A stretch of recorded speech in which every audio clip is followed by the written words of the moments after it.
Recording. Yeah. And live. See here. Through.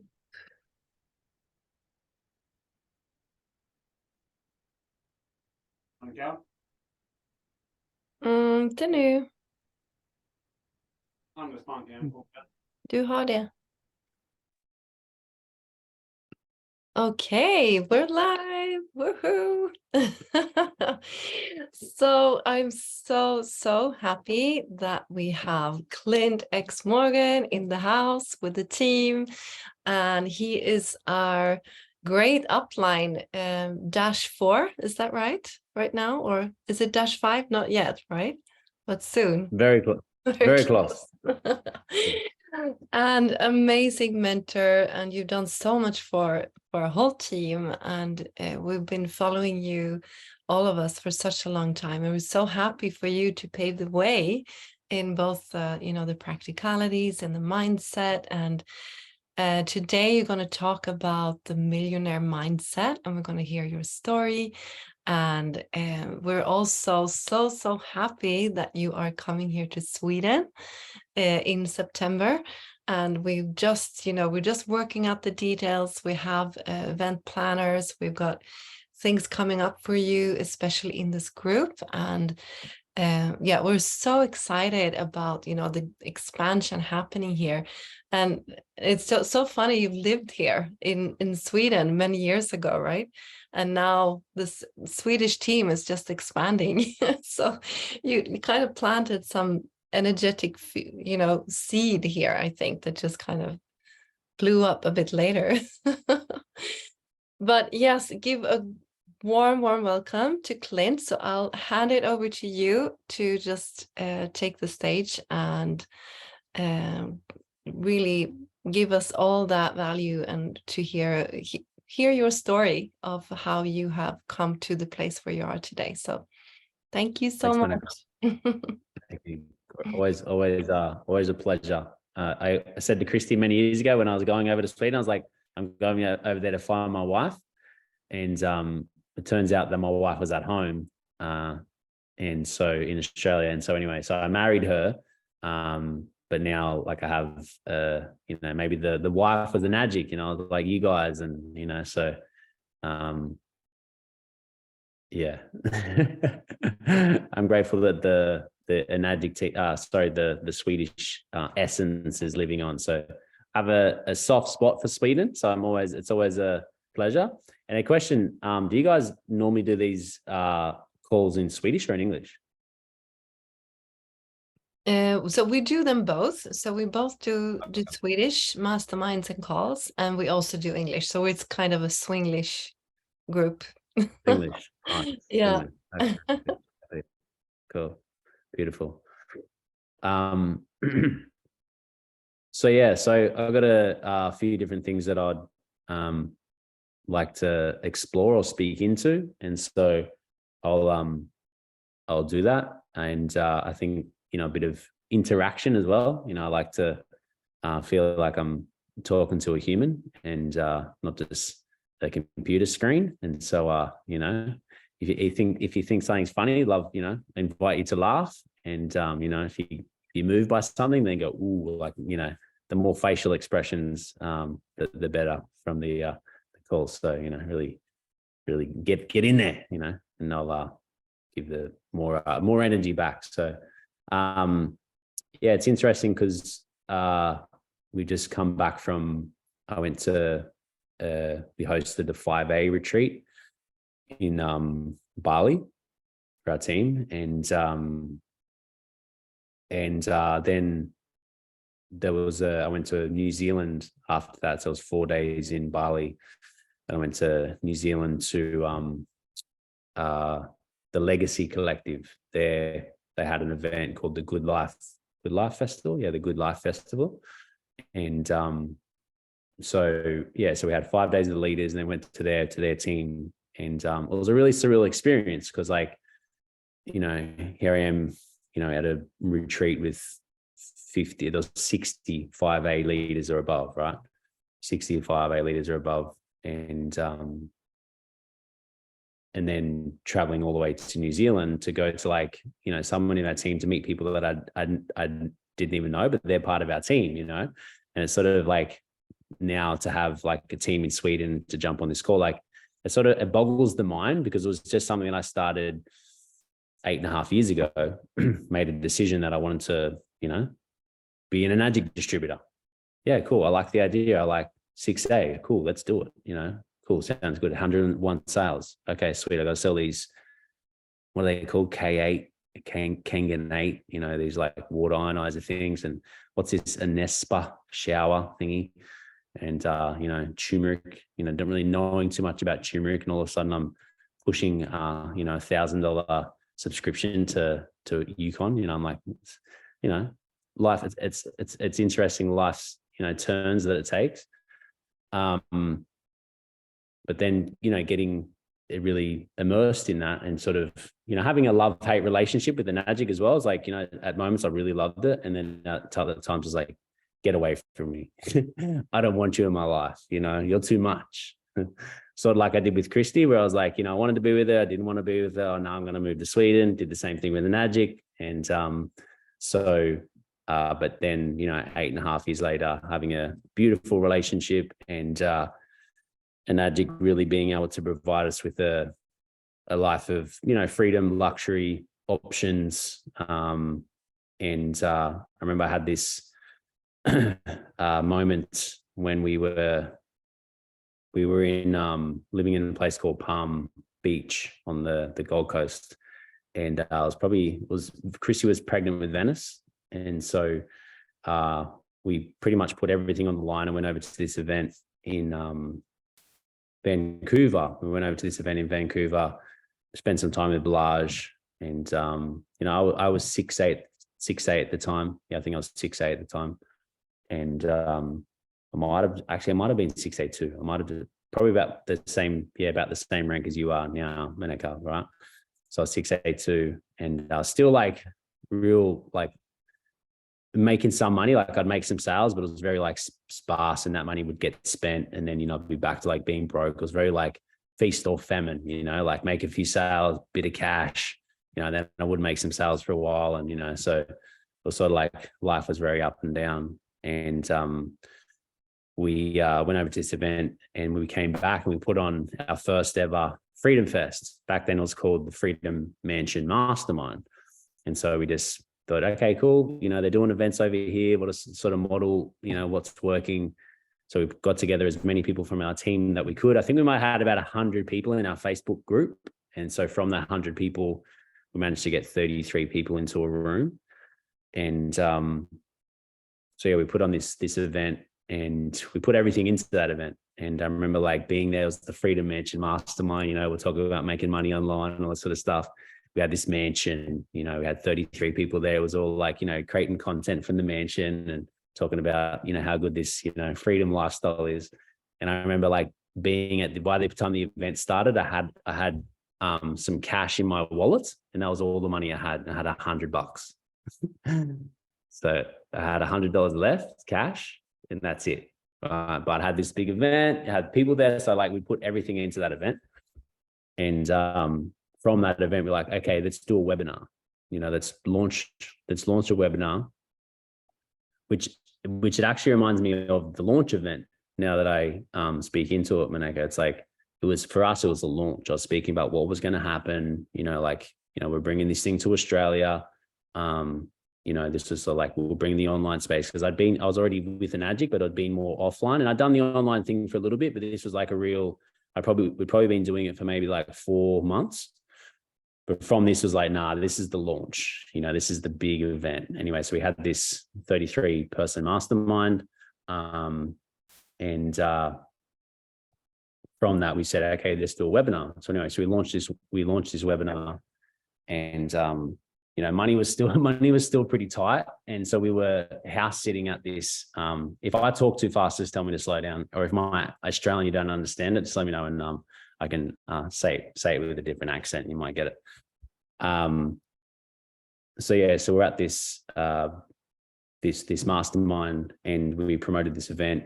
Chris and I were house sitting this house at the time, and house sitting these couple of cats. And so we had these cats, and we're in this house in Palm Beach, and we had totally run out of money. And so we didn't even have money to buy food. So I'm like, but we're in this shed, we're in this like house, we're borrowing someone's house. And we'd already like raided their cupboard once, right? But we're like, we're gonna have to raid the cupboard again. That's the only way we're gonna eat. Anyway, so all that was left was like some pasta and some just tomato paste. So I made like a pasta dish with just pasta and tomato paste. And like I was serving this up, and just after I just dropped one of the guys from our team off at the petrol station, I needed to put fuel in the car because the light was on. So I pulled over and put fuel in the car, but I only had $5. So I pulled over and I put $5 in the Bowser, which is like 2 liters, like maybe 3 liters back then. So I get 3 liters of fuel. I remember the guy dropping off. I just didn't say anything. I was like, it's too embarrassed that I didn't have any money. Anyway, so I came back then. I was serving Chrissy dinner, and she was in tears because she's like, I just don't want to eat like fucking pasta and tomato paste, like like we're adults, like I'm pregnant, and this is what we're down to. And I was like, darling, I said, listen, we're never ever going to be in that situation again. Because at the same time, while it was happening, we did our first webinar. From that webinar, we had 130 people on it live. From that, we sold 22 people into the online platform, and we converted $22,000 worth of commission in that same week. So here we are fucking eating pasta. I'm like, Dale, we're never going back to that situation again. Right, but with the Enagic, you got 2 weeks. So we made all these sales. I'm like, we don't get that money for 2 weeks. I'm like, I just got to get through this 2 weeks. And it was the next day I was actually on the toilet, and I was just on my phone, and it's a quiet place, and I was just making some moves, and I got a call from an unknown number. And I normally wouldn't answer it because I'm on the toilet, but I was like, something inside, like I just knew I had to answer this call. Anyway, so I answered it, and do you guys know what timeshare is? Timeshare? No. Timeshare is like a thing. I don't know. Maybe it's just an Australian thing, but you would have it over there. But it's like basically you have like a collective of like holiday rentals and things like that, and hotels, and you pay like a certain amount of money, and you timeshare it. You get to have these hotels around the world for a certain time of the year. To a timeshare, but it's like this big thing. There's like sales and commissions and things like that. And I got this phone call, and they had this timeshare presentation. They're like, listen, we want you to come to this presentation. And I was like, oh, and I'd had one of these before in the past, and I knew they incentivize with like vouchers and money. And he's like, listen, we want to give you $100 Coles Myer, which is like a shopping group down here, voucher. If you just come and sit in this presentation. I was like, okay, what if I bring my wife? And she's like, let me check. I said, I want another voucher. And she goes, okay, all right, cool. So I was like, I went out to Chris. I said, hey, babe, we're going to a timeshare presentation tomorrow. She's like, what the fuck, timeshare? She's like, we just did $22,000 a week, and you want to take me to a fucking timeshare presentation? I was like, darling, it's $200. And she's like, all right, Clint, this is okay. But I went there, so I got $200 voucher, which gave us, some fuel for the car, some credit for our phone, and some food to tie us over till the Enagic commission started coming in. And by the end of that, from 12 months from there, we'd done 7 figures from Enagic. So our life has never gone back to the pasta and pesto phase again. Money still has its challenges. Money still has its challenges. Doesn't matter how much you have.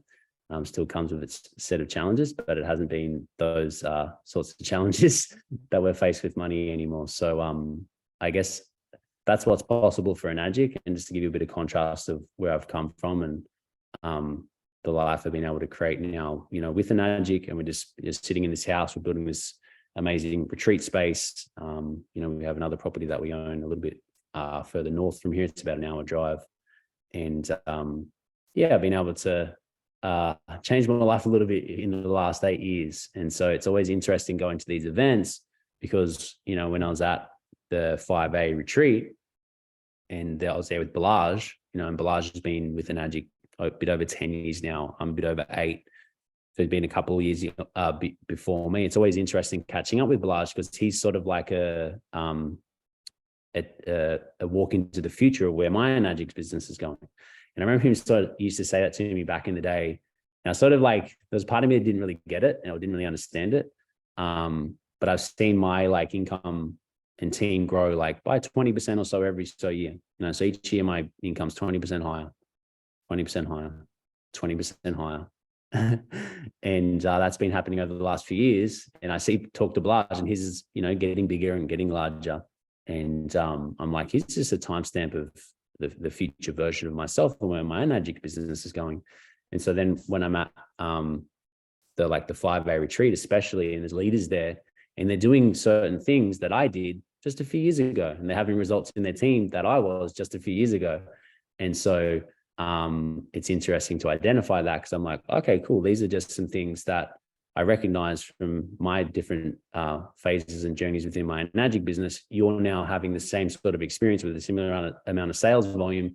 It's like, well, you keep going, and it's inevitable that something like what I've created, or a variation of that, to its own degree and its own size, depending on your unique, pathway and nature and what you're here to build, etc. But it's like, yes, that is possible for you if you keep going and taking similar action steps. So it's quite a profound experience, and I think I've experienced it enough now to like identify it. And so that's what I see where you're at, Maneka, is like with the results that you've created here and the movement and the team, and having the event coming up on the in September. These are like milestones. Like I can identify this as like, fuck yeah, you're doing it. You're making it happen. Like, and so it's like, I know that give it some time, you'll hit the -3 and the -2 and the -3 and the -4 and so on and so on. Which means the people here on your call now and listening to this stream, it's like some of you, not everyone's going to make it, but some of you are like the people that will go through and hit the dashes as well, and be part of this growth and all this expansion and stuff that's inevitable here in Europe and the rest of the world. Your team will span out through the world, which it already has, and it'll just continue to do that as someone pops up over here like, oh yeah, I'm willing to do it over here in this country or this part of the world. So yeah, it's really exciting, and I really am excited, and that's why the whole idea of this launch. Have you talked to them much about the launch? Have you told them about the launch event?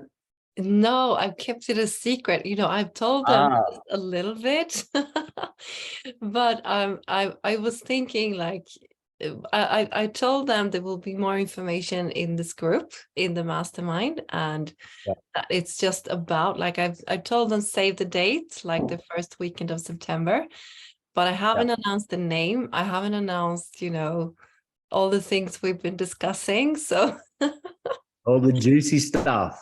Yes, it's so exciting. Like I just have such a good feeling about it. Like such a good vibe. Just the kind of energy we're going into in our group. I know there's been some challenges, in the team, and some things happening, but at the same time, it's becoming much more clear in the team. That's what I feel like, and also in me, about like really creating a free, sovereign life for people, creating that, independence, creating that freedom for real, not just woo-woo thinking like, oh, manifesting. No, real freedom, that kind of energy. Yeah. Fuck yeah. Yeah. Yeah, so we won't spoil it for you, so stay tuned, and we'll share more about the event and what's transpiring there. But I guess like what I will say is that it's the launch. It's like it's a platform for you guys to really launch into your next version of yourselves, your next version of freedom, of abundance, of prosperity, and your Enagic business and everything all intertwined. And so which will be a launch place for you and your teams and your business, and also what's going down over there in Europe. So yeah, so buckle up. and get ready to leverage the momentum of it.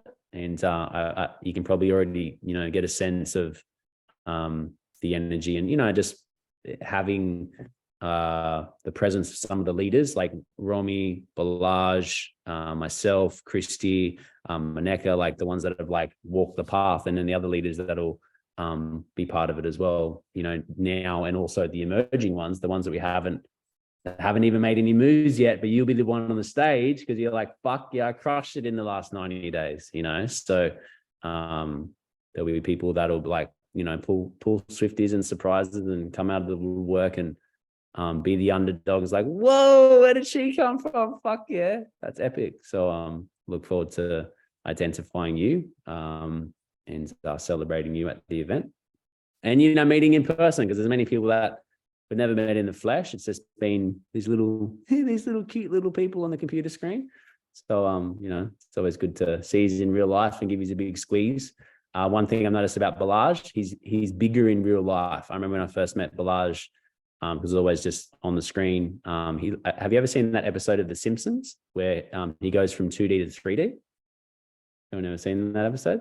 Nah. Homer goes 3D, and it just reminded me of Balaj when I first seen him. It was like, whoa, he's 3D. It was this real feeling of him being like full, like proper human, not just a little guy on the screen. So that shit's real. So I'm really excited about that. And let me go. I was actually really intrigued because when I was just refreshing myself, like what I shared, I was going to share about today. I was like, well, that sounds really good. That sounds really juicy. So I'm going to bring up the notes and I'll go over some of these bullet points. And then I'd love to, see if you guys have any questions or anything you want to ask, and we can unpack it.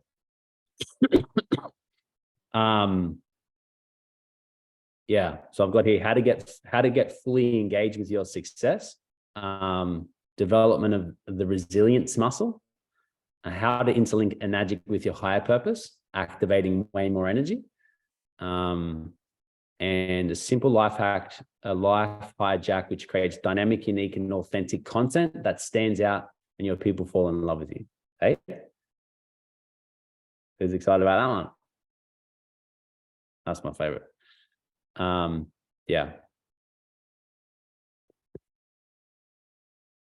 So how to get fully engaged with your success. They're actually all really linked. And I'll start with the unique, simple life hack, which creates dynamic, unique, and authentic content that stands out and your people fall in love with you. This is actually a really powerful life hack that I started to implement a few years ago, because I was actually really like, I found myself, if I was in a one-on-one dynamic, like one-on-one with someone, I was normally pretty good. Like I could feel more comfortable. But as soon as there was like, say 3 or 4 people and I didn't feel really comfortable, I'd get really nervous and I'd like often just become really like quiet and shy. I wouldn't say much. And I found myself like I found myself quite reserved. And it was just something when those groups of people. And so I just started practicing, and I discovered personal development. I was like, okay, cool. I started to realize like, if I just start setting goals and things that I want to like lean into, and just learn, like I used to like not be good at selling and hate the idea of selling, but I'm like, I could see selling as a way of making more money. And I needed it when I was a personal trainer. I'm like, I need to learn how to sell. Otherwise I'm fucked. So I was like, okay, well, I need to learn how to sell. And so, but I was also really uncomfortable with talking to people, and, I didn't want to rub people up the wrong way. And I realized I had a lot of like negative stuff around me, around selling. But I just sort of discovered through personal development, I'm like, okay, if I want to get better at something, I can just learn how to do it and then do that thing, and then I can get better at it. And so I started to explore that idea. And so I put myself into scenarios of selling things. And so when I was a personal trainer, we had this little studio outside the city in Brisbane, and we'd just walk down. I walked down with this, he was a colleague, is just a guy that I was at this gym together, and we sort of like clicked. And so we started doing a bit of business stuff together. So we would just go down to one of the tallest buildings in Brisbane, and we'd just go to the top, and we'd just start at the top, and we'd just talk to as many people as we can and give them out a complimentary PT session. And so it got me really good at just like starting to talk to people. And what I realized is that the more I started to like talking to people, what I realized was effective was just like really trusting myself with what I was about to say. So I found that I'd often get this like, blurts or this like, bit of inspiration to like say something, but then I noticed that I'd often hold it back. And so I wouldn't say the thing that was like on my mind. I would like hold myself back and just hold it in. And so through like, I started like selling and communicating and getting better at communicating. I started just saying that thing when it had come to me. And I noticed that it was always most time received quite well. And I'm like, actually, well, what if I just explored this more? And so I started doing it more often. And I noticed that I became like a better communicator. People seemed to like me a lot quicker. I found like I had more like authority, more charisma. And, people would say things like this. You're like, oh, you're such a charismatic dude. I'm like, far out, like charismatic wouldn't be a sort of a name I'd call myself a few years ago, but I'm like, now people are calling me charismatic, right? And so I feel for me, it's something that I had to like exercise. But I feel what it's done is it's made me more expressive of my character, of who I truly am. And so I think like just a powerful thing we can really begin to do is just like sharing that little bit of inspiration, that little thing. It's like, have you ever had that? Be like, you get this inspo to say something, but then like you don't say it because you it might come across the wrong way, or this isn't the right time to say that thing because we're in a group dynamic, and so you hold yourself back from saying it. Who's ever done that? Yeah. Would you say, do you still do it? You do it a bit, do it less? Still do it. Yeah. We all do it. I do it all the time because sometimes it's not fucking appropriate. Sometimes the things that, come through for me to say, I'm like, oh no, I shouldn't say that here. That's not a good idea, for example, Christy, we're at an event, Christy's speaking. Sometimes I'll think something like really funny. And I'm like, nah, now's not the time to say that thing because she's speaking. I don't want to interrupt the flow of her speech. So I don't always say it. You got to use discernment with it as well. But I feel like the more we can exercise that thing, then it's the more we're like expressing from an authentic space. And then you realize that there's deeper layers of this, just these like, because it's like what you do in the macro leads to the micro. No, the micro leads to the macro. Yeah, the micro leads to the macro. So the small things you do, affect the greater whole. So it's when you start really just expressing these little things that come through and you're saying them, but then it also extends to like your content. Like, what am I sharing? Like, what am I writing? Because, have you ever, to go back to that same thing, like thought of something you want to share, like something from your heart, but then you don't write it for whatever reason, because you don't think, oh, actually, how would that, be portrayed by, the reader, or, you don't do it, might offend your mum or your dad, and so you don't do it, or your ex-boyfriend or your ex-girlfriend might see it, so you refrain from that true expression. Can anyone relate to that? Yeah. Well, we've all been there as well. I'm also guilty of that. So I think by starting to exercise this and start to explore, you start to realize, like, actually, this shit that's coming out of me is fucking good. Like, people want to hear this. People want to hear what I have to say.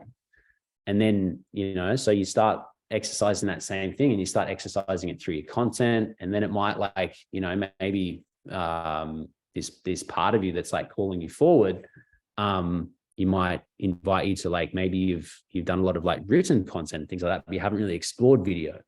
And all of a sudden it's like, fuck, you're telling me I need to start doing video. And then all of a sudden, that part of you is like, I got to be like seen more on video. I got to do more live videos and all this sort of stuff. And it's like, yeah, that part of you's pulling you forward, inviting you to play a deeper game, like to play a bigger game, and to stretch yourself and lean into these things which are uncomfortable.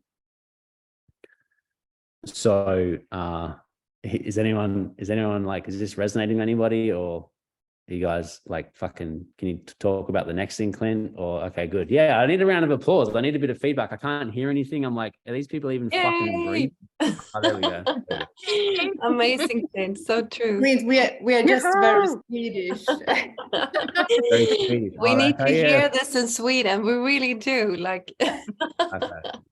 We are very You're all polite. pieces. Oh, very polite. Okay. Oh, fuck being polite. Don't be polite. we have the jantelagen, you know, we shouldn't be too much. Everyone should be equal and like calm and like all the same. And if you stick out, someone will come with a big hammer and like bring you down. Oh. So we What's really it called? The Jantelagen. jantelagen. Jantelagen. I think I remember hearing about this in Sweden. I remember there was a name for it. Jantelagen. So you guys have a fucking name for this thing? Yeah, we have jantel. It's the law of jante. So that's what we're battling. Like, really. Yeah. But I so resonate with this because that was actually my own process, and I've been talking a lot about it in the team.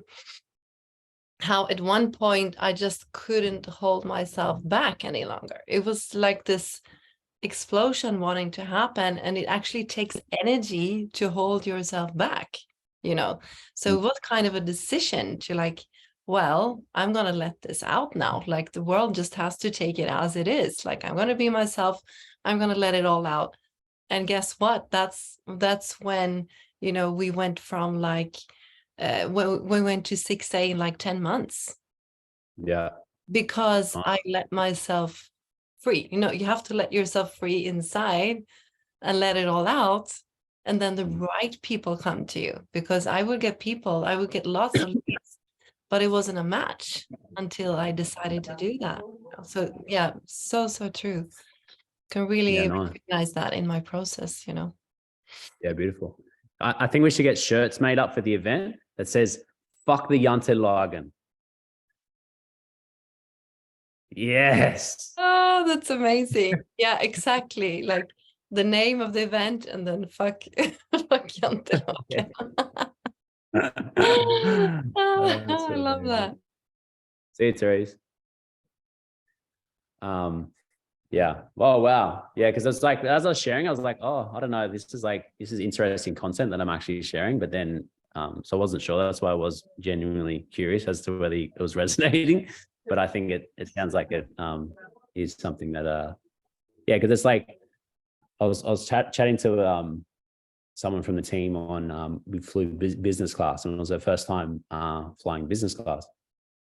And so she was having like this, you know, she was really, I remember the first time I flew business class, it was like, whoa, you know, it's so like cool.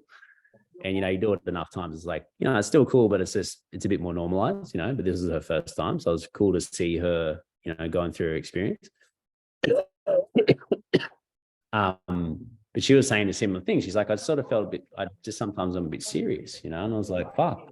I said, you know, like, how can you unleash that wild side of you, you know, that unfucking tamed beast, you know, because we're fucking half human. Yeah, we're half human, half galactic, you know, divine being, you know, we're half beast, you know, we're just meant to live in the wild and eat food and fuck, you know, that's, you know, we're nothing more than that, you know, but it's like, then we're confined to all these like social norms and things that like keep us, you know, trapped and refined, and the Jantelagen and all that shit that we're, you know, up against within our own communities and things like that. So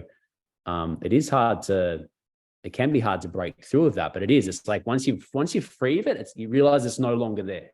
Like once you're free and you can sort of stand as yourself, you're like, actually the Jantelagen doesn't affect me. You know, I'm free from the Jantelagen.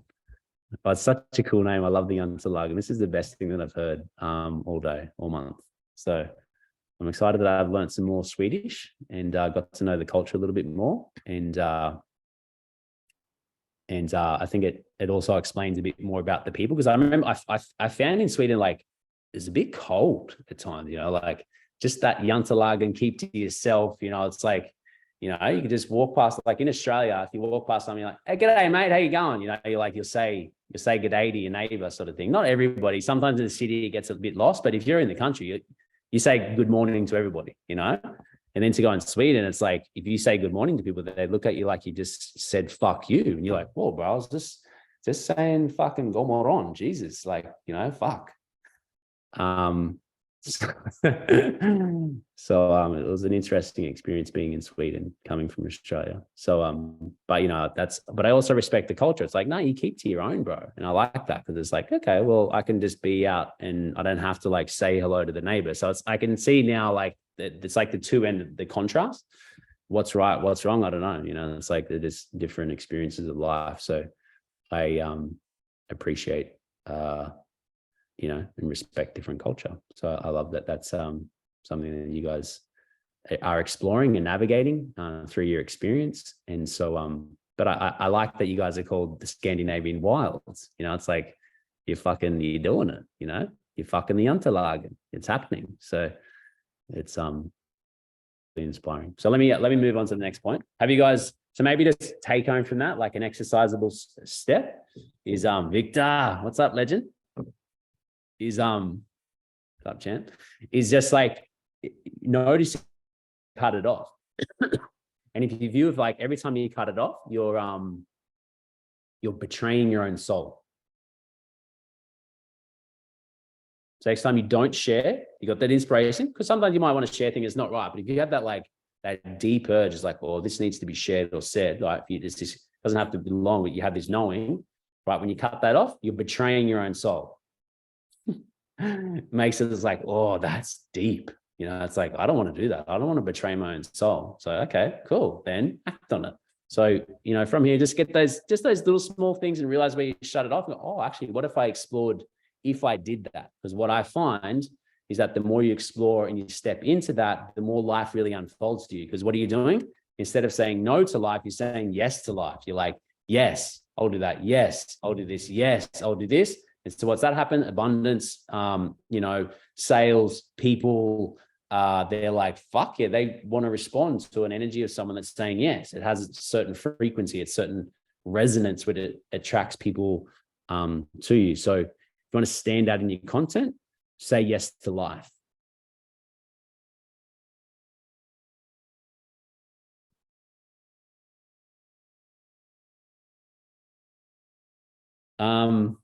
Development of the resilience muscle is like, just never give up.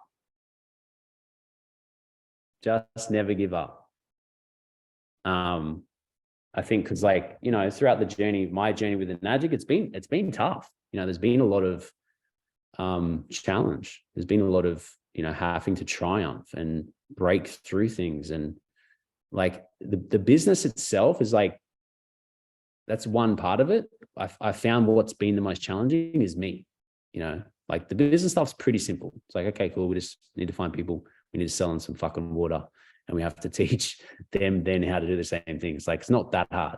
It's pretty basic, right? It's a pretty basic thing, but it's like, man, like, you know, building up me through my own like negativity and my own self-doubt and my own worry and my own like, you know, projections and, you know, all the shame and the guilt and like, am I worthy of this shit? Like all that stuff, like that's hard. You know, it's like stuff that you really got to, you know, work through. So I've found that I've worked, you know, just as hard on myself as I have my business. And it's like the skill sets you need to learn and like the stuff that happens along the way on your journey, you know, like I was chatting with Victor and Marie when we were in Bali, and they're just sharing some things that had, you know, a couple of like things that had happened in their team. And I'm just like, yep, yeah, I've experienced that, you know, yeah, I've experienced that. Yep, I've experienced that, you know, like, it's like, I've seen it all, you know, I've experienced it all. It's like, there's sort of like little initiations and things that happen. People will come and go and there's betrayal and there's all this sort of stuff. It's just, it happens to all of us, you know, and I know Blaj has always said the same thing to me. So, you know, it's like, but the magic with the magic is that they're all learning experiences, you know, they make you become a better leader. You know, anytime something challenging happens, it calls you forward. It's like, are you going to like run away? Are you going to step up? You know, and if you're going to step up, then it's like, well, the solutions will be provided. The skill set you need, the communication or whatever you need to learn, it will present itself. And so it's like you step in through that discomfort and through that you learn. So this is the exercise of resilience. is knowing that this stuff's happening and will happen. It's not going to be a walk in the park. It hasn't been for anyone that I've seen yet. Some people have easier journeys, some people longer and slower and more drawn out. Some people, things happen fast, but then they can slow down and, and then people give up and then they come back and then, someone gets divorced and then, their dog dies and then all this different stuff happens along the way, which, derails you off your path. But it's like, it's all part of the path. It's all part of the experience. But it's like, if you just have that resolve and just go, you know what, I'm going to be here 10 years from now. Because I remember it was when I first started, it was actually before I started with the Magic. I read this book. It was called The First Year in Network Marketing. And in the first paragraph, I don't remember what the rest of the book said. I just remember this first paragraph. But it said, if you stay with the one company for 10 years, you'll have more money than you could ever imagine. Right? And it made an emphasis of the one company. So it didn't mean like swapping and switching and, being in network marketing for 10 years. It said one company. And so I'm like, okay, something with that stuck, right? And then so when I found Enagic, with a really long-term vision, like a company that had been around for a few decades when I got started. And I'm like, okay, cool. Well, they're thinking long-term and I'm going to think long-term. So I'm like, okay, what will happen after 10 years? And it's now been 8.5. And, I think that I've had more money than I could ever imagine, but maybe I haven't. I still got a year and a half to hit that 10 mark point. And I can see that it's that 20% every year. I'm like, okay, cool. Well, it's just going to get bigger. And I'm like, okay, well, yeah, I like that, So it's like, but, I see other people that they don't have that same flag planted after 8.5 years, like they're not thinking that same long-term vision. And so the people that have, they've stood the test of time and, they've kept showing up, they're still around. And so it's like, making that decision that you're going to move through whatever. And for me, I had a certain timestamp with Enagic where when I got started, I had network marketing experience. I'd learned a lot about sales. I'd been doing personal development for probably 8 years. So I was like, I was doing the work. I'd done a lot of sales training and things like that. So when I got started with Enagic, it came with like, okay, cool. I'd already got it over myself with selling. I'd been creating a bit of content and I'd been building a personal brand already. So when I came in, I was like, cool, things moved quite quickly. And that was my journey. And, but I see other people that haven't had any experience and they move faster. They're like, I've never done network marketing, like I wasn't even aware network marketing was a thing before Enagic, and they just like come in and they just, they do 6A in 5 months. They've never done anything online, never built a brand. They've never used social media outside posting their cats and dogs online, and next minute they're making 100K. So everyone's got their own different timing and, their direction and way that they'll do it. But it's just like committing to that. Cool. I'm going to keep showing up. I'm going to keep putting in energy and I'm going to get this rocket ship off the ground. And I'm here in service. What does this thing need of me? What does this vision need? And, the process of, bringing to fruition the vision of Enagic is like, you're really tuning into the field of Enagic and going, okay, cool. How does it want to manifest? Like, how does it want to come into fruition? And then me acting and showing up from that and being in service to that vision. And then you get paid.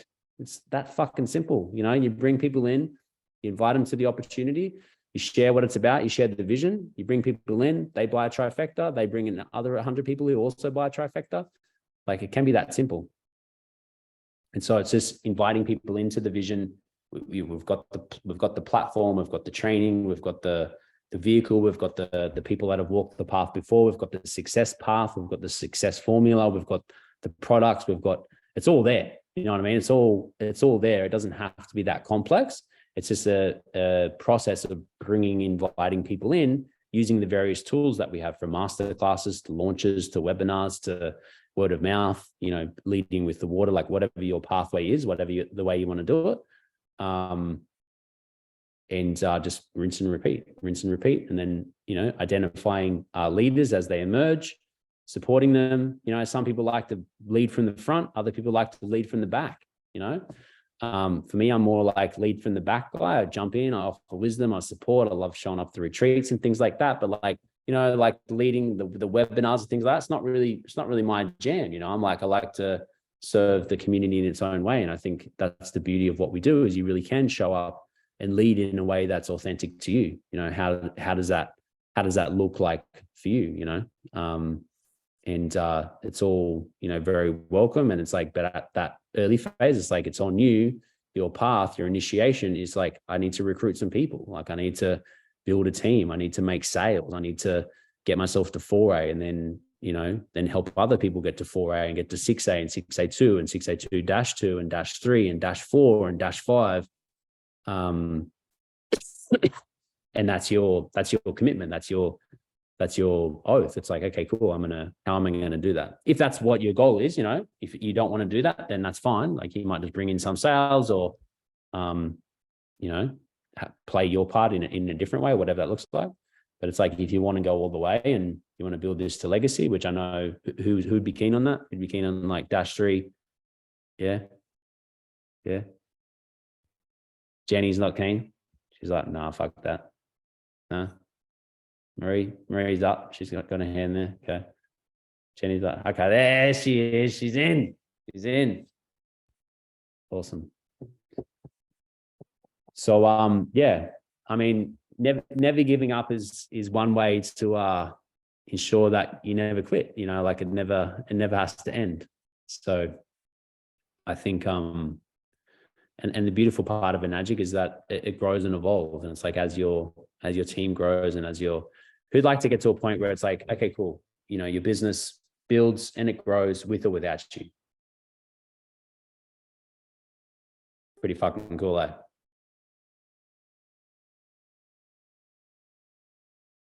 It's a very freeing space to live in.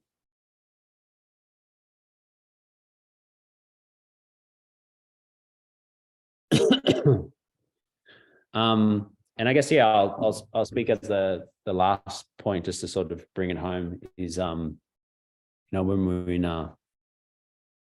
were in Bali, we had this beautiful experience, and Balaj and I were speaking, and I just shared like how like my life is now, and I was just talking about like freedom, and you know, I was talking about yeah, just how I've spent the last 90 days or a bit over 3 months building writing an album. And, you know, I had the space within my Enagic business, and I just do one day in the week is like business day. And so I do the legacy hour. I have another call, which is outside of Enagic, but that's like my business day, right? So I do all calls and things like that. And I try to do that. It is Monday now. It's not my Enagic day, but I'm not doing my album at the moment. So I've like slipped the Enagic, you know, business stuff more, you know, into other time brackets.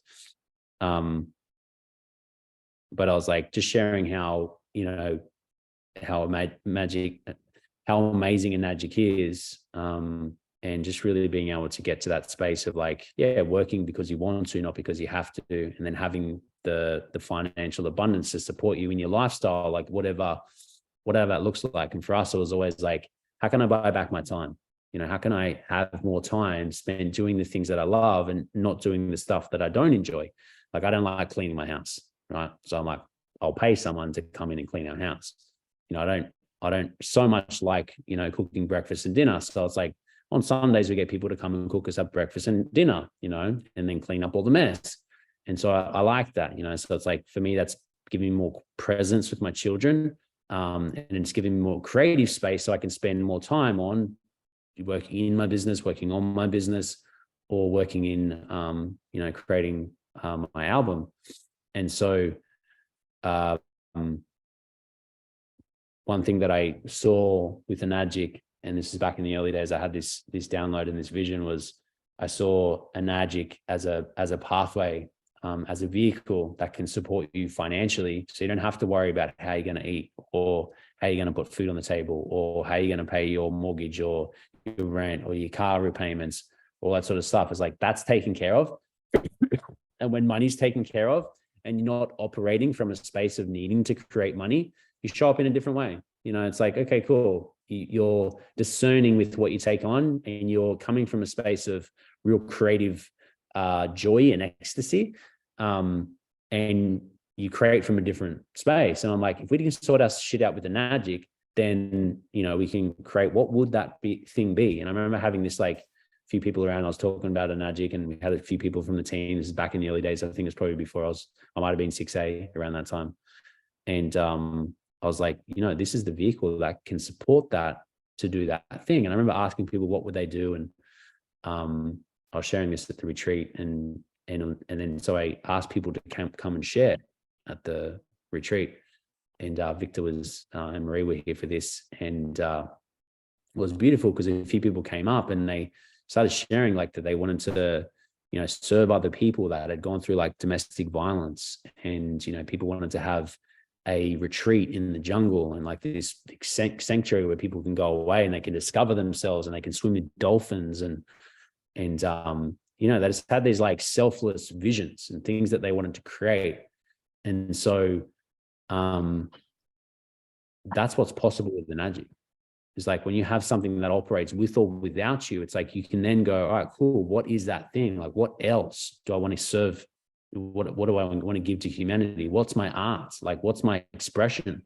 Like, what else do I want to bring? And, you know, maybe it's music. For me, I didn't know it was music. It wasn't until I was like -3 in a magic that all of a sudden I discovered that I was like, wait a second, I realized, I'm like, I've always wanted to be a rapper, right? But now I realized that because I wanted to be financially free, and I wanted to have, you know, be able to speak to people, but I never thought that I could do this before. And I'm here, like, speaking, and I've lent into all these things, and I've created. I'm like, what if I, like, did that with music? And so then I explored that idea, and I put the feelers out, and I found someone that could, like, coach me with my voice. And then I found someone that could, like, help me write and make some music. And all of a sudden I've made a song, and I'm like, oh, holy shit, I'm a fucking rapper.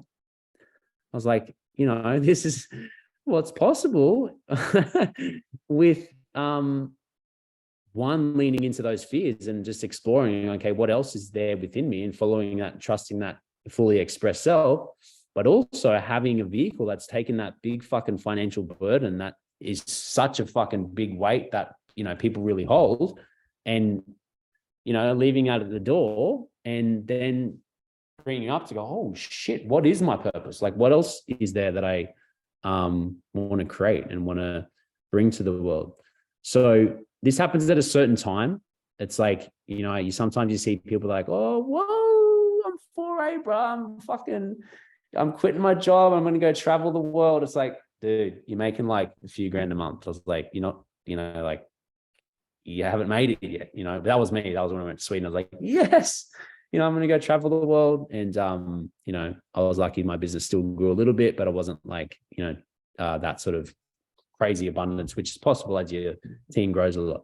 So I think it's like a combination of finding that flow and living your life, because with the magic, the more you do live your life and trust in yourself and back yourself and you know, follow those whispers of your soul, that's what's really magnetic. And sometimes when you start doing that, all of a sudden you find yourself, you're on the other side of the world, or you're packing up and you're moving to Sweden, or you're packing up and you're moving to bloody New Zealand or whatever, and you're doing something crazy, like, where the fuck are we going? Like, this is pretty wild ride here. And so I think there's a part of like, you know, really allowing that to guide you and living that life now. And then there's also this place that happens over years when you know, keep doing the work and lay the foundational elements within your Enagic business for it to then support you financially. So then it's like, oh, cool. All right, I don't have to worry about work anymore. And then that's a whole other level that comes through it. So it's sort of like this journey that you go on with the Enagic, where it's like, cool, okay, cool. I'm experiencing what it means to be expressed, what it means to be like, to like build a personal brand, to like be more free within myself, like spiritually, emotionally, physically, and you're, you know, stepping into this new realm vibrationally, and you're like, okay, well, how does that want to be expressed in the world, in my content, in my business?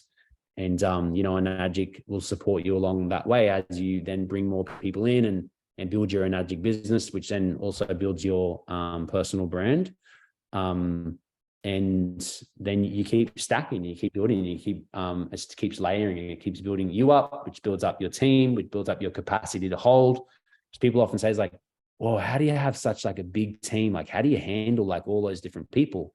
And I'm like, well, as you grow, it's like you develop more leaders. So it's actually less energy that you need to like hold, I guess, in a more practical sense. Maybe from a visionary sense, it's still like a lot of energy that you're holding, but it's like you have these leaders that have risen up that have their own organizations that you don't have to, baby them or hold their hand so much. It's like they're their own leadership and their own entity and their own sovereign business within a business. So I think that's the ultimate goal. And, it's really something that creates a lot of financial abundance and a lot of freedom.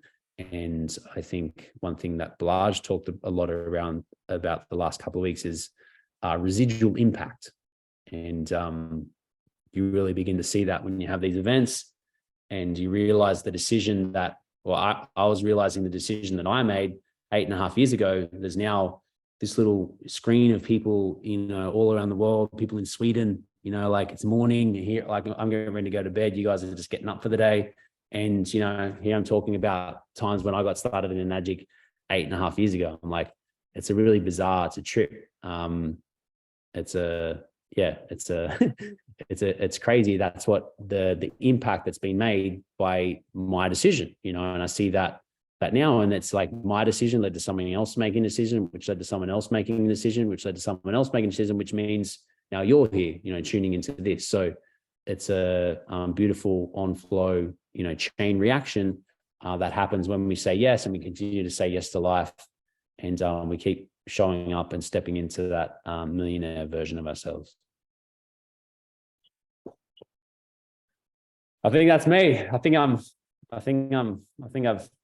shared the wisdom. Yay! Woo! Thank you, Clint. That was amazing. Do you have time for some questions or some? Yeah, sure. Yeah. Perfect. I'll just put it into gallery view here. Oh yeah, I can see. Okay, yeah, great. So first, Patricia and then Jenny. You want to go? Yeah. Yes, thank you, Clint. That was beautiful. I'm actually close to you. I'm in close to Koppshaver. I'm Swedish. That found the man in Australia instead. Anyhow, I was a little bit curious about. You said you did the first launch there, and then it took off. So I was a little bit curious about the content during that launch. How did you position yourself? And also, okay, this is another question as well, but all the personal stuff that comes up with the story you share there when you put on this big event, and then you had that little money in your pocket, or and how did you handle that, like that's with your integrity in that? So yeah, it's two questions in one. Yeah. Well, I think in that one, like to me, I was like, this is badass. I'm like, here I am in this event. I was like, I put it all on the line. I was like, babe, this is like, we're all in, this is all the skin in the game, and I remember when we did our next event, and we put in, I can't remember, it was a lot of money. It might have been like 50 grand or something like that. And it's like, I remember at the event I said, okay, who's had the biggest like investment to get here? Like who's invested the most to be here today? And like, because people were like, oh, I've traveled from like, Melbourne, and like people traveled from overseas. And it's like, I'd like to think that I'm the most invested here, and everyone's like, oh yeah, so it's like, for me, it was like, I'd put it all on the line, I'd put it all on black. It's like, I'm all in here. There's no turning back. So for me, I didn't see it as like being out of integrity. Yeah.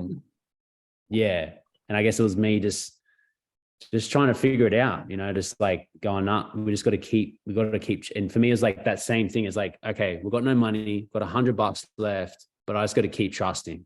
I just got to keep trusting, and I led to the right path. and I'd been in a situation where it had $100 before, but this time was different. I was like, wait a second, I got $100 here, but I've got a room out there with 33 people that are fucking all in, they're invested. I was like, nah, and I'm getting goosebumps as I'm sharing this, as I'm like, nah, this is big, and I think it leads into what we're sharing is like, I had to come from a space of like pure abundance and vision of what we could see for Australia, and that's what we're launching at the time. And this is like when I was saying about this event in Sweden, it's like we speak the same launch, because otherwise it was like a war cry. It's like, fuck, we're doing this. We're creating freedom. We're blowing this thing up around Australia. And we're just talking like how big it's going to be. There's going to be rooms like this. It's 33 people now. We'll have a 1,000-person event, in a few months. And we're just talking about how things are going to grow. We're going to create prosperity for people. And it was just breathing belief into people. And literally within 2 years, we had a 1,000-person event.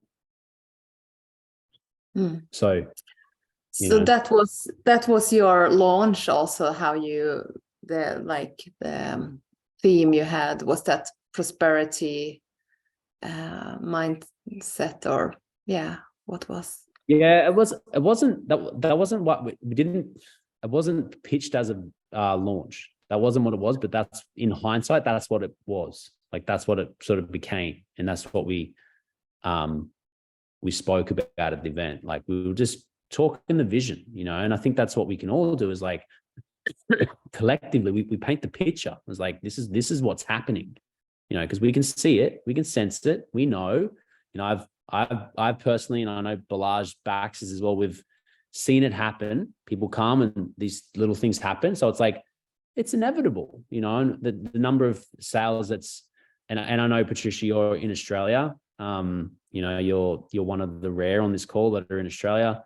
The rest is over in Sweden or Europe, I believe. So I still like to keep the conversation around Europe, because no doubt you've probably got some big influence and community and things, and have an appeal with your Swedish people and your European friends and family. So, it's like, okay, cool. Well, that same essence, is available in here. And the amount of sales that I've had in Europe is tiny compared to like what's potential and what's possible. And I did find that, like, when I was in Sweden, that it felt like Sweden was just a few years behind Australia in terms of, like, I guess what you feel like, what it felt like in terms of medical advancements, or like food and like trending things and things like that. It just felt like Sweden was just a few years behind. And same with the Magic. It's like, it was smaller amounts there in Australia than what it is now. But back then, when I got started with the Magic, they were doing 100 sales a month, right?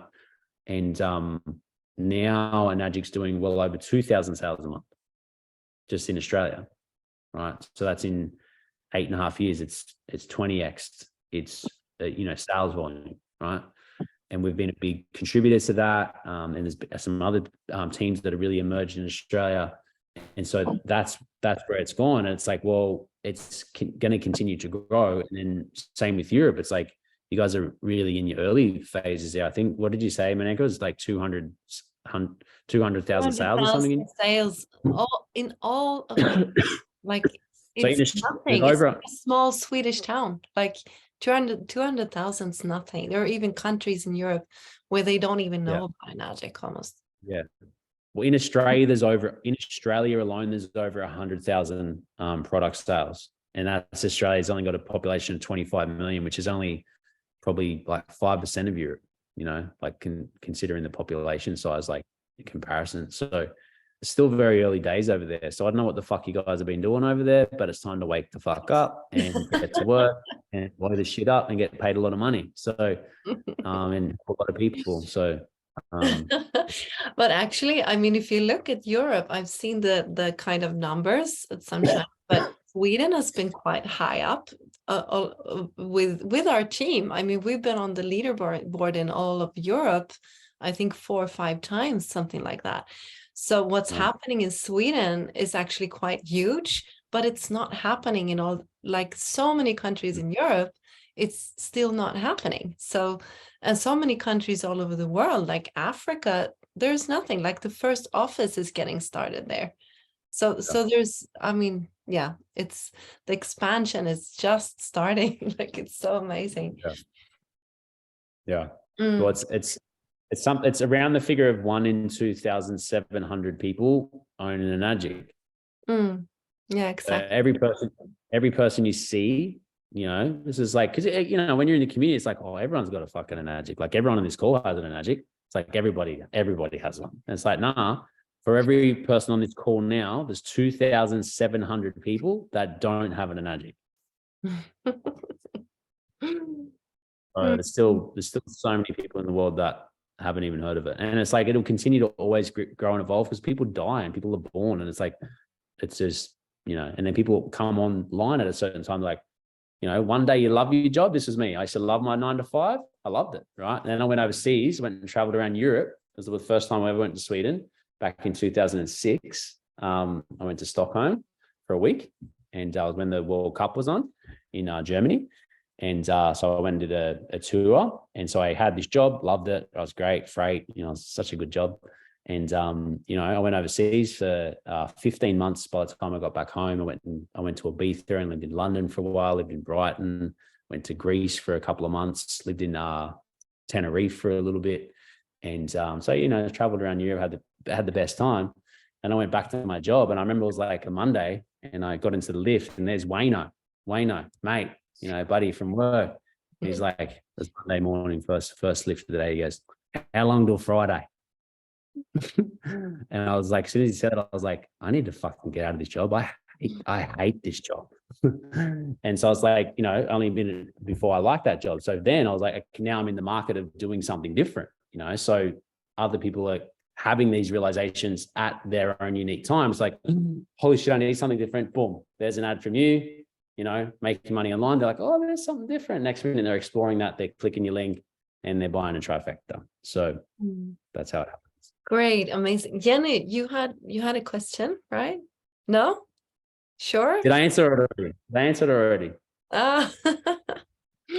I did. Nice. So you didn't have to ask the question. I answered it. I actually have a question for you if no one else wants to go, because just thinking about like because you've spoken a lot about the mindset, but I think it's such an important part of it. But what would you say, what were the turning points for you? Like what helped you across these doubts the most? Like when you come to these kind of, oh no, I want to quit. Oh no, I'll do something different. Or like, what kept you going? What was the kind of driving force for you that?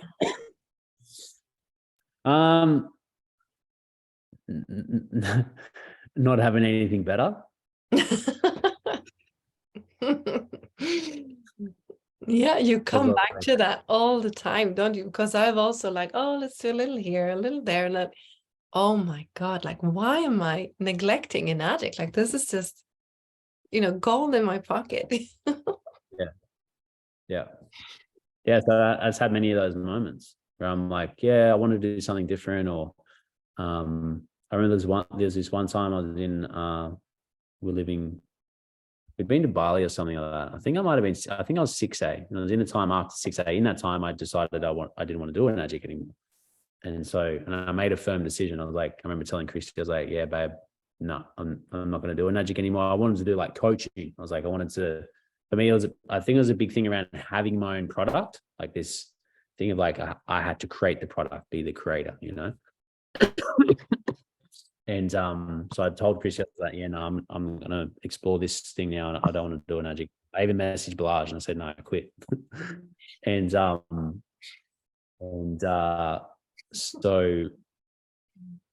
yeah, and then I was reading this book. I picked up this book somewhere along the line called Letting Go, The Pathway to Surrender by David Hawkins. Has anyone read it? Game changer. Fucking get there. Epic book, right? Letting Go, The Pathway to Surrender by David R. Hawkins. Anyway, so I was reading this book. I might have been listening to the audio, one or the other, but I think I was listening to the audio. And I remember like I was halfway through this book, and it was about letting go, right? And it's essentially letting go of like, you know, the constraints of your mind, like belief, you know, patterns, and just surrendering to life, right? Anyway, so I'm reading this, How to Surrender to Life. And then all of a sudden I started like just thinking about an addict. And I started like having these thoughts about an addict. And then I was like, I feel like I'm getting a bit excited about an addict. And then I was like, said to Chrissy, I was like, hey babe, I'm thinking about doing an addict again. She's like, you're a fuckwit. She's like, it was only last week you're telling me you don't want to do it again. I'm like, yeah, I don't know. And then like, you know, a day later, I'm like, yeah, babe, I'm doing an addict again. And then within the next month, I had 10 new sales.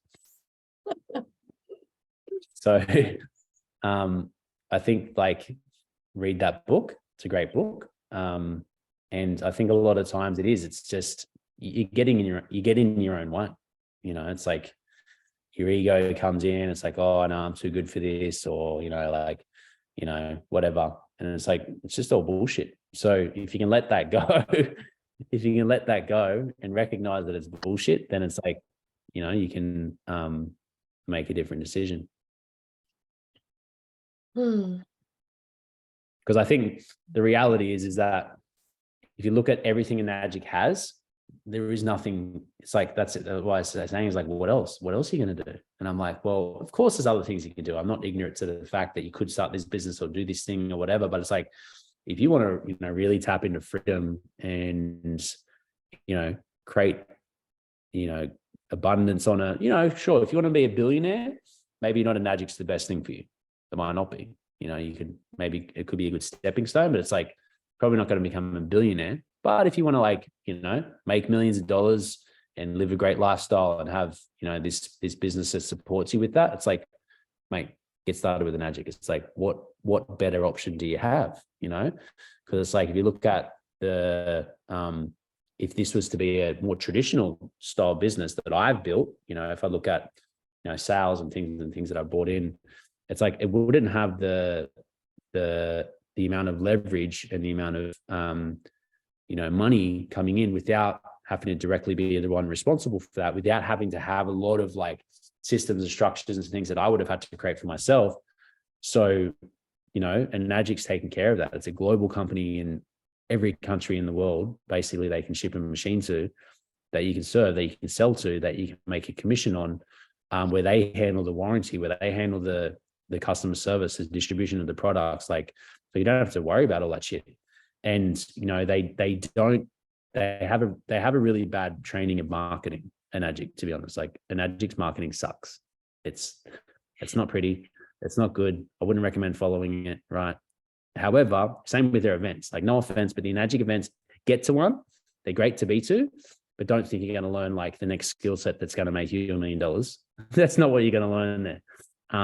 They don't put on the best events, in my, you know, humble opinion, but it's like, that made a space for us to put on events, and the marketing made a space for us to then fill that gap with marketing. And so we've now got some of the best internet marketers on the world that have formulated and created this, you know, process that's, you know, using the best technology we have available in terms of, like, you know, sales funnels, and using persuasion, and, you know, explaining the product, and, you know, having sales calls and sales teams and things like that. That can give us even more leverage, so we can leverage this business that's already well leveraged and leverage it even more to give us even more freedom. It's like, what the fuck, you know? So it's like, what else is there that compares or competes with it? There isn't anything. So it's like, if you ever think you want to do something else, like, is that actually the best use of my time? Is that actually the smartest thing to do right now? Or if I just kept building this, would it give me all those things that I'm trying to search out over here anyway? And I don't know, only you can answer that question. But I've found that it's always channeled back to an addict. Beautiful, Clint. That's so true. Like, all roads lead back to an addict. Like, through, I've only been 4 years with an addict, but still, you know, I'm seeing you in the future where we're going to be, you know, which is beautiful. But I think, I mean, time just flies. I don't know where it went, but I think if we just take the last question, and then we're gonna really thank you for all of your time, because yeah, time just flies with you. I'm happy to just share something. Yes, yes. And then we have Patricia, if no one else. Yeah, go ahead, Victor. Yes. Yeah. Bali. So I participated in the mastermind in Bali, where we still are, me and Maria. And the mastermind, I think, was 2 weeks ago. And I mean, it was, yeah, just amazing. And I almost didn't went. It was actually Christy's question. Because when Maria was all in, I'm like, I'm going, babe. So I'm like, I was still in my like marketing job, and I'm like, yeah, I'm just doing this. And Christy asked Maria, like, so is Victor coming? And Maria told me, I'm like, oh, fuck. I'm like, what do I say now? And obviously I came. And that wasn't easy, I have to tell you guys. That was also an all-in decision from us. But anyways, what I wanted to come to, when Balazs and Clint sat and shared very emotionally, as you said before, Clint, you shared like what Enagic has brought you now. And that also brought another woman up, like sharing her, I think it was Gabby, a very emotional experience. And everyone just brought emotional like experiences from like that story from Clint, and just everyone just, and then everyone just started to cry, like everyone just sat and cried, and it was just so like everyone cried. And it was just so, it really like cracked my heart open, and I think for everyone, and it's just Enagic like got even deeper in my heart, and why I'm doing this. And it helped me to realize like my even deeper sense of why I'm here, and what Enagic is helping me to do and to give to people. So it really enabled me, when I was in a room with other people dedicated to Enagic for their own unique vision, to really find my deeper purpose, why I'm here, what how I can work with that with Enagic. And that's like when times are tough, like if I'm having doubts now, in a day or so, I'm just connecting to that bigger vision, like why am I doing this? So yeah, just being in the room with other really dedicated people in the same vision is so important. And yeah, an amazing event.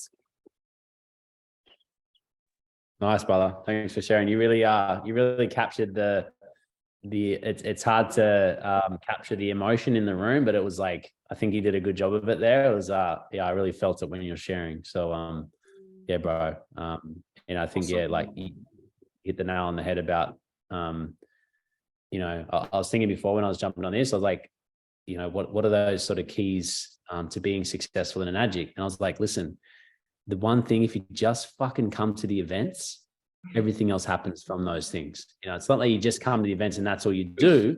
You still need to show up in between the events. It's what you do in between the events.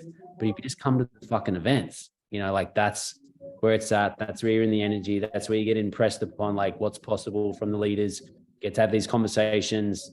You know, you meet like-minded people that are on the journey with you, that support you and hold you there, hold you to your highest standard.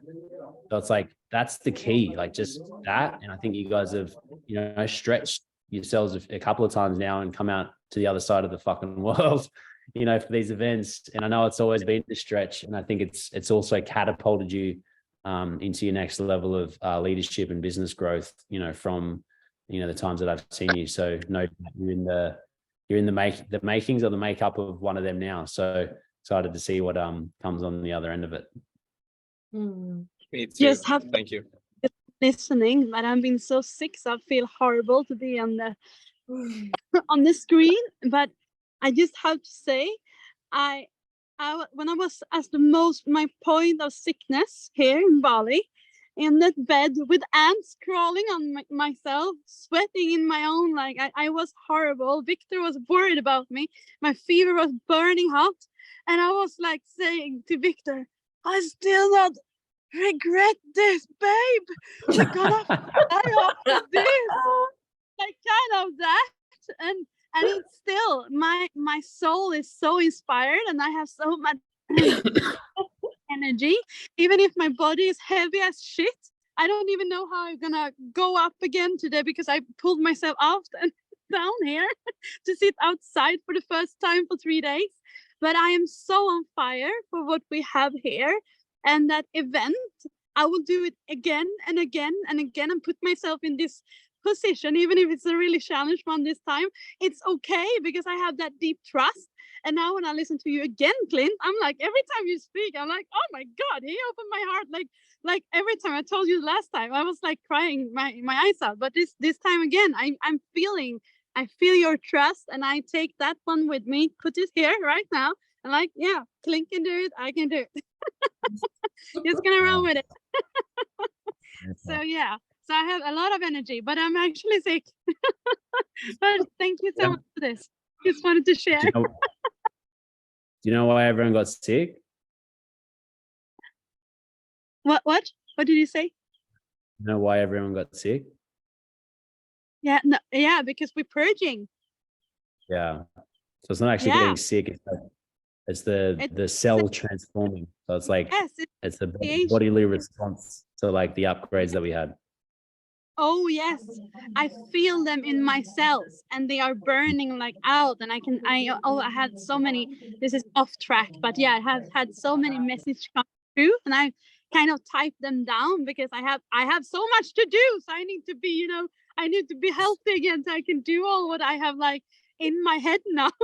It's like I'm new. I'm reborn for real, and that was my intention. Like I always put out this intention, and then I never understand how big they're gonna be. So it's it's oh my God, this business is amazing. Yes.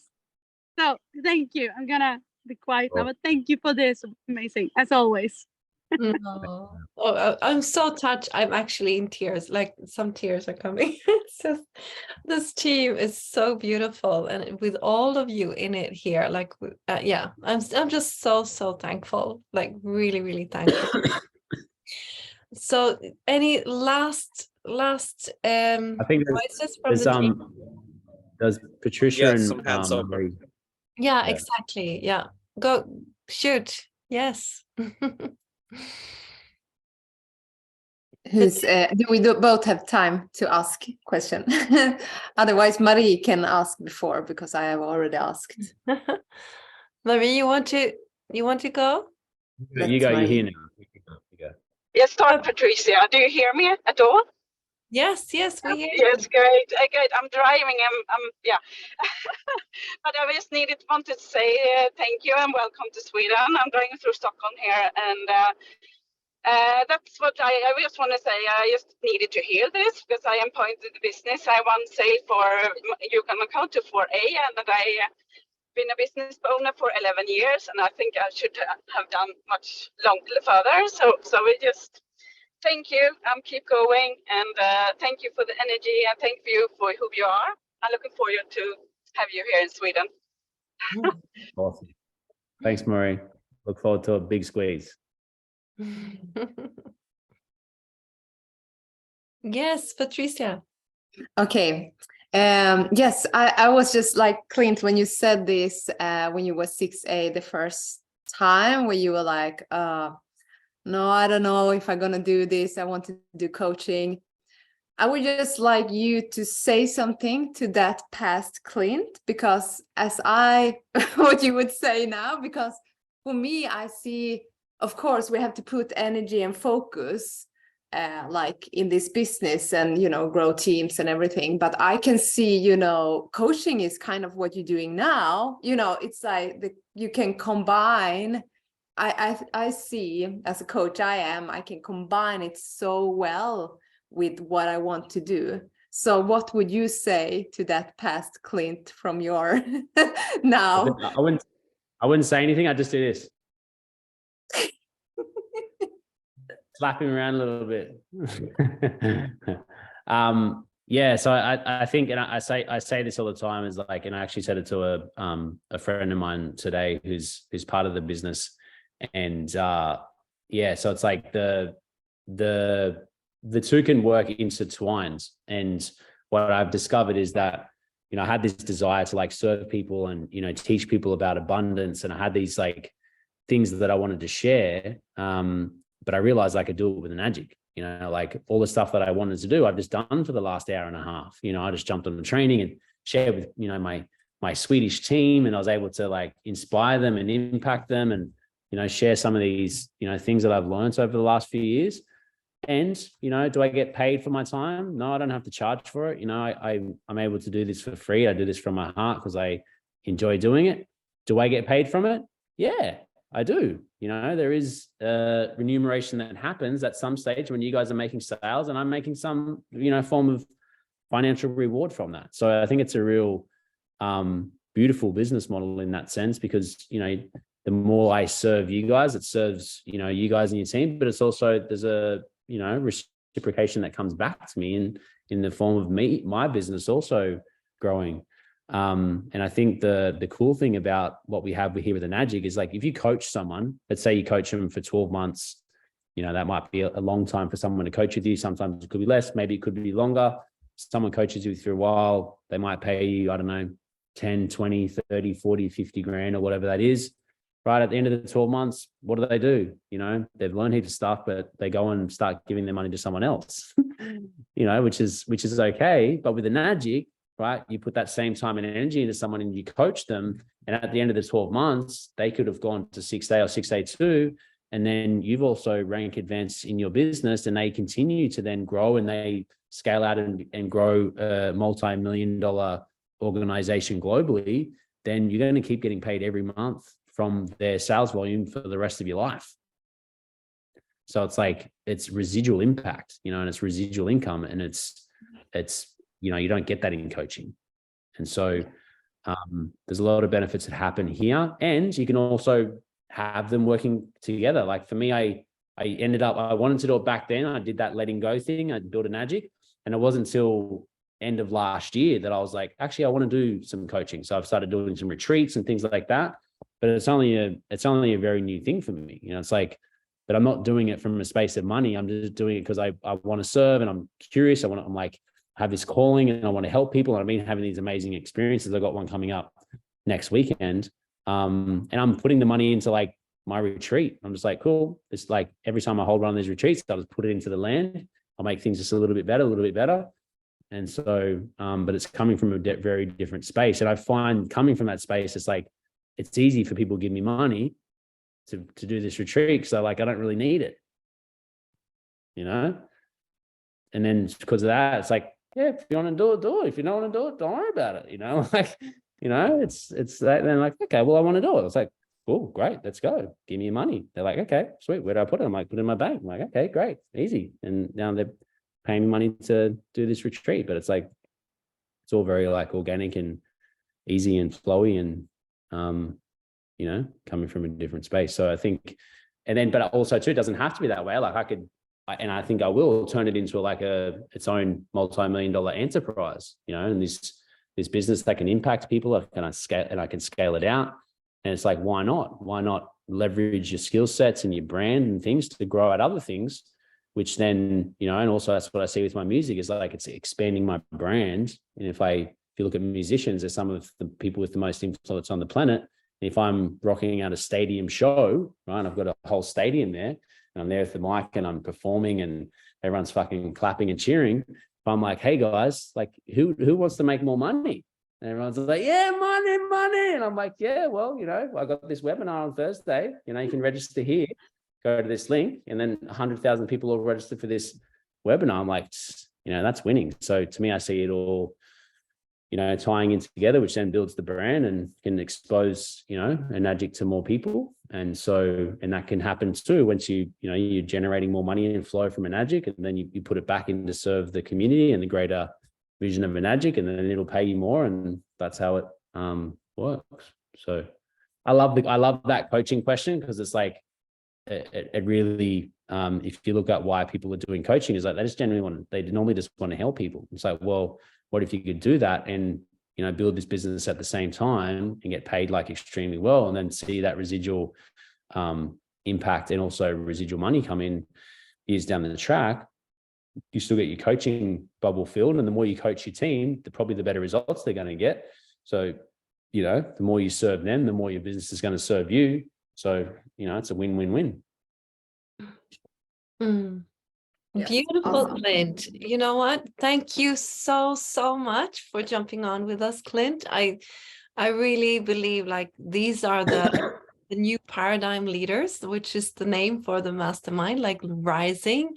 And I'm really looking forward to like every single one of you here in the team, like coming there and going to the event and getting to squeeze Clint and Balazs and be in the room of these millionaires and, you know, just experiencing that mindset. And yay, I'm so, so looking forward to that. And I'm so thankful for what we've created in this team. So thankful for Clint, for everyone that's paved the way for us. And yeah, just really looking forward to see where we're all going to take this. And so thank you so, so much for today. Let's give Clint like a big round of applause and just a cheer, just unmute and just. Thank you, Clint. Thank you. Thank you. Thank See you, you brother. soon. Amazing. I've got one last thing to say. Yes, go ahead. Okay. Fuck Jantelagen. I love those t-shirts. We have to get them. Like we really have to get them. Thank you. Thank you, everyone. See you next time. Thank you so much. Bye-bye. Thank you.